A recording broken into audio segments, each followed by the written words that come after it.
डोळ्यातून त्यांच्या आसू गळतात. तुम्ही जनता रडते आहे, रक्ताच्या चिळकांड्या उडाल्या. राजा तिथून निघून गेले, सांगितलं की थांबले नाही अजिबात. आणि मग तिथं प्रधानजींना विचारतात की तो आहे का गेला, आहे का मेला. प्रधानजी म्हणतात तो निश्चित पडला आहे, आता काय पुढं काय तो जगणं कठीणच आहे. आणि त्यांना सांगितलेलं असतं की कुणीही याला अन्न पाणी द्यायचं नाही, हातपाय बोलल्याने अन्न पाणी द्यायचं. लगेच गुरुदेव दत्ताने मच्छिंद्रनाथ आणि गोरक्षनाथांना वायू वेगाने संदेश पाठवला की जा, असं असं झालेलं आहे, तुम्ही लगेच तिथं पोचा, पटकन तात्काळ जाऊ. आणि राजाची परवानगी काढा, राजाची परवानगी काढा आणि कृष्णधरला तुम्ही तुमच्या भाषी घेऊन या. मग त्या दोघांनी प्रधानजींनी निरोप पाठवला की कृष्णधरला आम्ही घेऊन जातो, परवानगी मागितली. राजाच्या मनात थोडंसं आलं, परवानगी दिली राजाने, जा तुम्ही त्याला घेऊन म्हटले. त्यांना माहिती आहे काय जगणार आहे, हात पाय तोडले आहे, काय मूर्छित पडलेला होता. घोंगडीमध्ये त्यांना घातलं मच्छिंद्र आणि गोरक्षाने. आणि मग घोंगडी दोघांनी उचलली आणि जंगलात घेऊन गेले, कारण ते जंगलात राहणारच होते. मच्छिंद्र गोरक्ष नवनाथ सगळं घरात नाहीच राहत.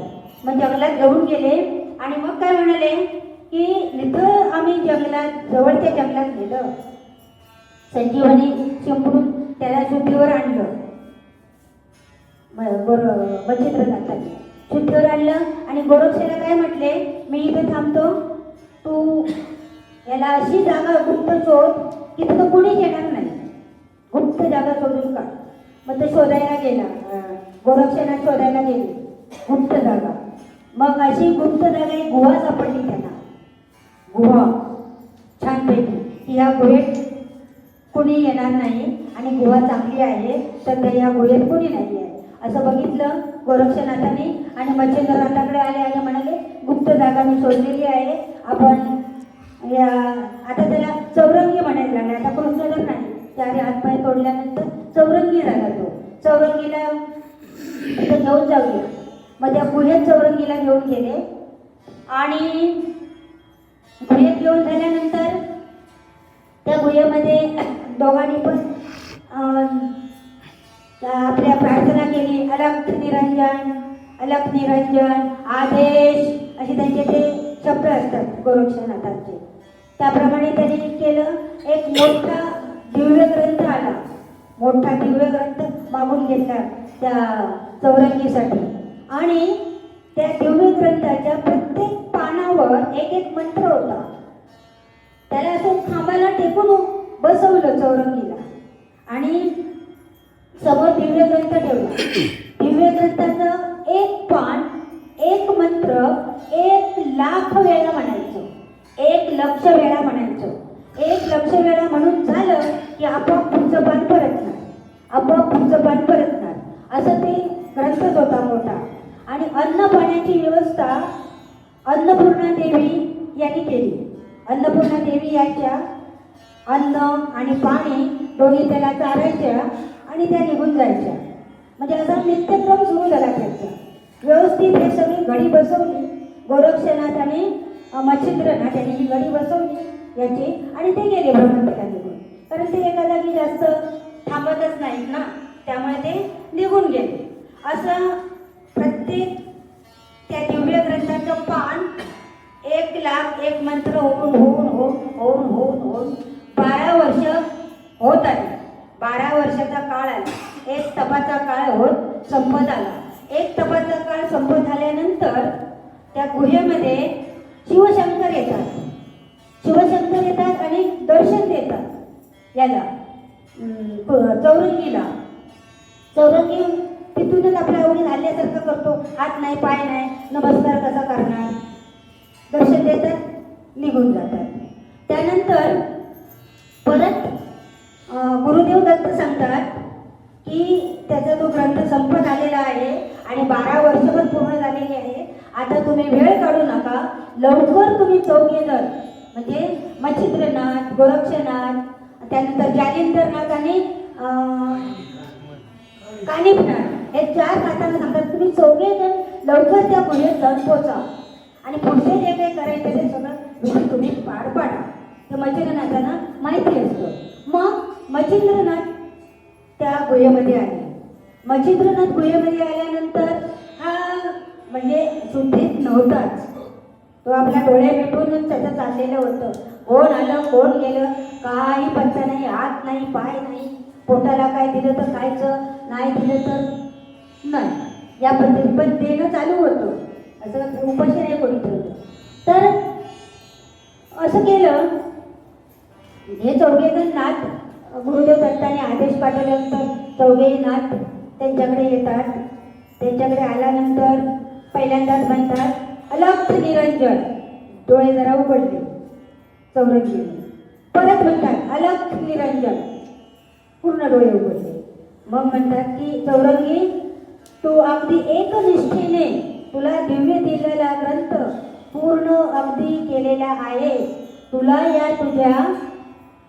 या तुझ्या तपश्चर्येचे फळ देण्यासाठी आम्ही इथे आलेलो आहोत. एकनिष्ठेने तू सगळं हे पूर्ण केलेलं आहे. त्यामुळे ते काय म्हणतात मच्छिंद्रनाथ की हे जगद्गुरु गुरुदेव दत्तात्रेय, हे आदिमाया, हे शिवशंभो, मी तुमच्या आज्ञेने, स्वतः काही म्हणत नाही, मी तुमच्या आज्ञेने या चौरंगीला असा आशीर्वाद देतो आहे की याचे मातीत मिसळलेले हात आणि पाय पुन्हा झाडाला जशी पालवी फुटते तसे येऊ दे, असा आशीर्वाद दिला मच्छिंद्रनाथाने. काय झालं असेल सांगा. म्हणजे नाथ संप्रदायाचं अद्भुत शक्ती किंवा अद्भुत लीला जी म्हणतात ती तिथं अनुभवायला मिळाली.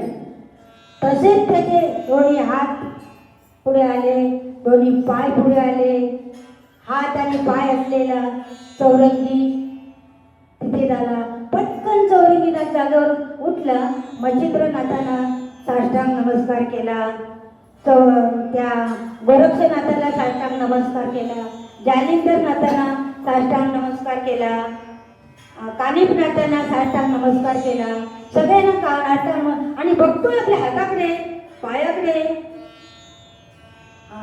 हात आणि पाय पहिल्यांदा जसे होते तशाच प्रकारे आणि पहिल्यांदा जशी कांती होती त्याच्यापेक्षा सुद्धा सुंदर कांती शरीर तयार झालं त्याचं.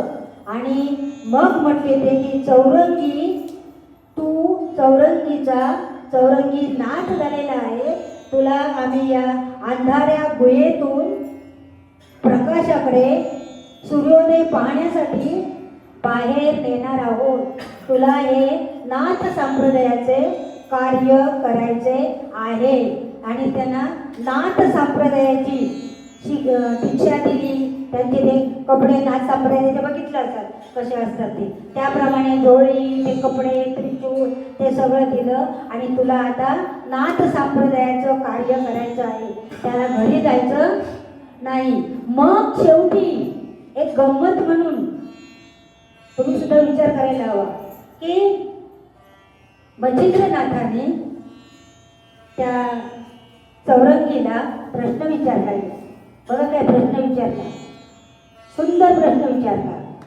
तुम्हालाही विचार करावा लागेल की याचं मी उत्तर काय देईन. असा प्रश्न मला विचारला तर मी उत्तर काय देईन. त्याला विचारलं की आता कृष्ण जर नाही म्हटलं चौरंगीनाथच होणार होता ना. तर चौरंगीनाथ तुझा राग कोणावर आहे. हे जे सगळं घडलं त्यांना माहित आहे. कोणी घडवलं, का घडवलं तेही माहित आहे, कोणी घडवलं तेही माहित आहे, सगळं त्यांना माहिती आहे. पण हा काय सांगतो. तुम्हाला एखाद्याने प्रश्न विचारला तर तुम्ही काय उत्तर देता ही समोरची व्यक्ती ओळखून जाणते की याची वृत्ती काय आहे. या माणसाची वृत्ती महत्वाची असते, ती आत असते, ती नंतर अशी विचारल्यावर बाहेर येते. त्याला विचारलं की राग कोणावर आहे. कृष्णधरने काय सांगितलं, माझा राग कोणावरही नाही, कुणावरही माझा राग नाही. माझ्या वडिलांवर नाही, माझ्या मातेवर नाही. मला इथं येण्यासाठी जे बरोबर आहे. नाहीतर मी एका राजघराण्यातला युवराज असतो, राजा झालो असतो, सिंहासनावर बसलो असतो, राज्य केलं असतं या पद्धतीने. पण आज मी कोण झालो? चौरंगी नाथ झालो. आणि आज त्याचं आपण एवढं चरित्र पाहिलं. राजाचं कशाला चरित्र पाहिलं असतं आपण? राजा काय सगळं त्याच्याकडे असतं, काय करायचं आहे असून. पण याच्याकडे काही नसताना, स्वतःचे हात पाय नसताना सुद्धा त्याने एवढं केलं. आणि आमच्याकडे सगळं आहे, सगळं आहे आमच्याकडे. पण 1.5 तास तिथं बसल्यावर अर्ध्या तासात कुचुक कुचुक कुचुक असं करतो. अर्धा तास झाला, कधी 1.5 तास होतो. गड्याकडे बघ, झाला का 1.5 तास? 5 मिनिटं आहे, 10 मिनिटं आहे, 1.5 तासामध्ये. आणि त्यांनी 12 वर्षे हातपाय नसताना जागेवर बसून तपश्चर्या केली. याला म्हणतात तपश्चर्या. चौरंगी नाथ म्हणजे नाथच आहे. शेवटचं घेऊया आपण गुरुदेव दत्तांचं मधलं